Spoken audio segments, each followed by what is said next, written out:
seconds.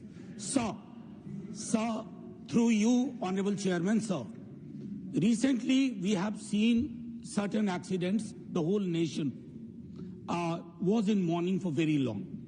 That flight from Ahmedabad to London, subsequently Ajit Pawarji's death.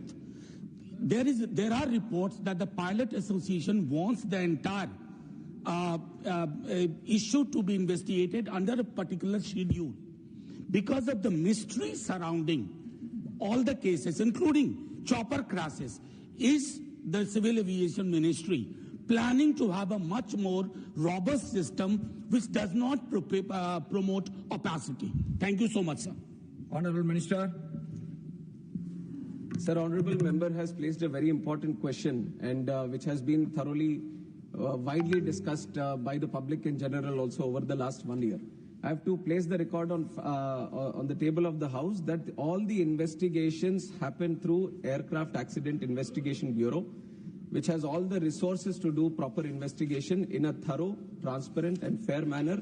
And all the investigations are done through International Civil Aviation Organization standards and protocols that it sets up. It is not India just deciding how I will do the investigation. These are international civil aviation standards where we are all part of those treaties and we all follow those international guidelines and standards. Where the accident happens anywhere in the world, they all have to follow certain standards and procedures. That is the first thing. And the second thing, the AIB, and from the government, we have been continuously trying to strengthen the organization so that most of the times what happens in part of the investigation, many of the investigated things, just for example, if I take the black box, all these were supposed to be sent to the OEM himself.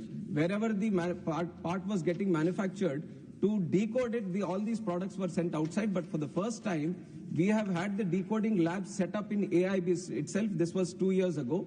Now all the major data decoding from the FDRs and all are happening in the country itself. That is another thing, that we have the full authority on the data that is there. And the third thing that I would also like to mention, on top of AIB and the accidents that are happening, all the resources that are required, we are slowly improving so that there is no dependency on any other organizations. All the investigation is thoroughly done by the AIB itself. And in future also, we are trying to give more strength to the organization that whenever these kind of incidents happen, all the investigation happens in the country itself.